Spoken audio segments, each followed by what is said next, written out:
Assalamualaikum warahmatullahi wabarakatuh. Alhamdulillahirabbil alamin. Wassalatu wassalamu ala asrafil anbiya'i wal mursalin wa ala alihi wa ashabihi wa man tabi'ahum bi ihsanin ila yaumiddin. Faqala Allah ta'ala fil Qur'anil Karim. A'udzu billahi minasy syaithanir rajim. Bismillahirrahmanirrahim. Wa tuhibbunal mal hubban jamma. Shadaqallahu alazim. Kemudian hadis Nabi dari Ka'ab bin Malik yang diriwayatkan dalam Sunan At-Tirmizi, yang artinya dua ekor serigala lapar yang dilepaskan pada domba tidak lebih merusak baginya daripada manusia yang merusak ambisi seseorang terhadap harta dan kedudukan dalam agama. Maha benar Allah yang Maha Agung. Bapak-bapak, ibu-ibu rahimakumullah, rasa syukur kembali kita hadirkan kepada Allah Subhanahu wa taala karena berkat limpahan dan rahmatnya sehingga kita dapat kembali hadir di dalam masjid ini dalam rangka berubudiyah kepada Allah Subhanahu wa taala. Kemudian salawat dan salam semoga tercurahkan kepada baginda Nabi Muhammad sallallahu alaihi wasallam, pada keluarga beliau, pada sahabat beliau, pada pengikut setia beliau. Bapak-bapak, ibu-ibu rahimakumullah, berdasarkan daripada surat Al-Fajr ayat 20 dan hadis Nabi dari Ka'ab bin Malik, untuk kita beri judul pada hari ini adalah sisi negatif harta daripada sudut pandang agama. Bapak-bapak, ibu-ibu rahimakumullah, setiap manusia pasti mendambakan dan membutuhkan harta, karena harta adalah suatu nikmat yang memberikan kesenangan kepada manusia, yang memberikan manusia untuk memenuhi kebutuhannya, yang dimana manusia juga bisa menyimpannya. Dengan harta manusia bisa mencapai kebahagiaan dunia dan akhirat, mencapai apa yang diinginkannya sampai kepada tingkatan tertinggi. Kita mungkin bisa melihat bahwa manusia mulai dari kecil, mulai dari lahir sampai dengan dewasa, mereka selalu menempuh pendidikan sehingga mencapai gelar profesor. Itulah membutuhkan harta, karena dengan harta semua akan mudah dijalankan di dunia ini. Dengan harta juga manusia akan bisa berbuat buruk. Dengan harta juga manusia bisa melakukan zaliman terhadap orang lain. Oleh karena itu, ada beberapa sisi negatif daripada harta kalau kita pandang dari sudut agama. Yang pertama, harta pada umumnya menyeret manusia kepada kemaksiatan, kepada dosa, karena manusia berpotensi untuk melakukan yang namanya dosa apabila mereka memegang harta. Seperti apabila seorang memegang harta atau uang berupa uang emas dan perak, maka mereka bisa melakukan apa saja. Seperti pada saat ini, dengan adanya harta manusia bisa melakukan judi online, mereka bisa berzina, mereka bisa pergi ke diskotik, ke klub malam untuk melakukan yang namanya perbuatan-perbuatan maksiat. Dengan harta juga manusia bisa menzalimi orang, menganiaya orang, menyuruh orang untuk melakukan perbuatan-perbuatan yang tidak baik. Dengan harta juga manusia bisa menyogok seseorang untuk mendapatkan sesuatu yang mereka inginkan, padahal itu dilarang dalam agama.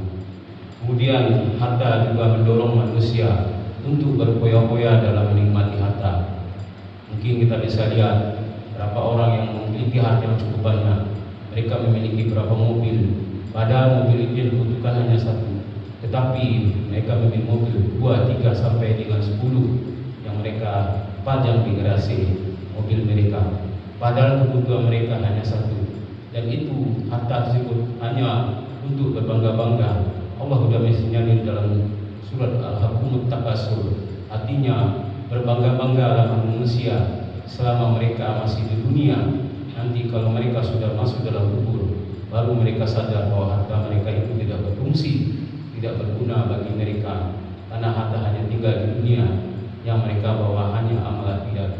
Makanya bagi mereka yang menumpuk-numpuk harta akan dimintakan pertanggungjawaban di akhirat nanti, sebagaimana harta itu didapatkan dan bagaimana harta itu dibelanjakan, bagaimana harta itu digunakan.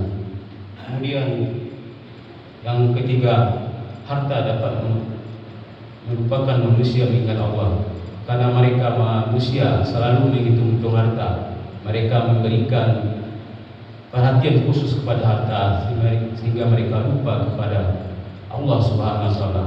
Mungkin kita lihat manusia banyak sibuk seperti pedagang, mulai dari subuh sampai ke malam mereka berdagang. Pada saat waktu azan mereka tidak mau atau tidak acuh terhadap solat. Mereka hanya memperhatikan perdagangan mereka. Mereka masih melayani orang apabila setelah azan. Apabila azan telah dikumandangkan, mereka masih sibuk berdagang.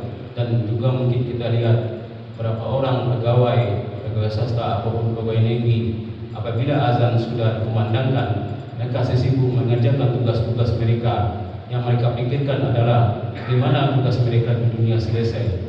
Sementara kewajibannya kepada Allah mereka anggap sepele. Mereka anggap ini hanya permainan di dunia. Mereka anggap bahwasanya Allah Maha Pengasih lagi Maha Penyayang.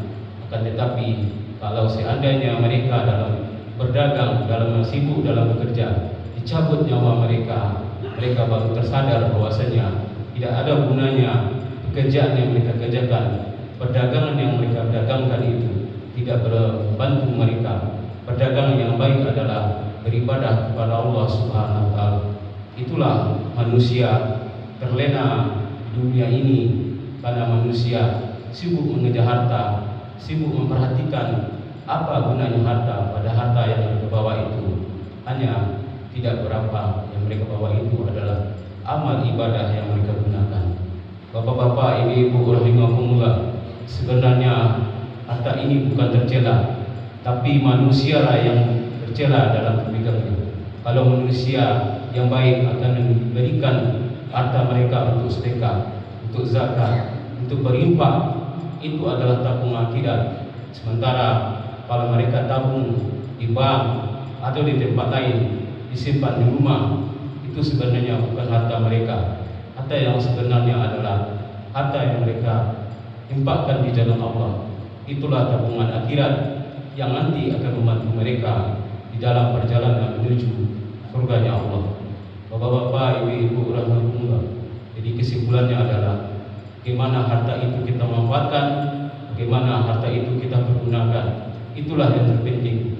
Bukan harta itu bagaimana berapa banyaknya yang kita kumpulkan, bukan berapa banyaknya yang kita harapkan, akan tetapi bagaimana kita membelanjakan harta itu di jalan Allah Subhanahu wa taala.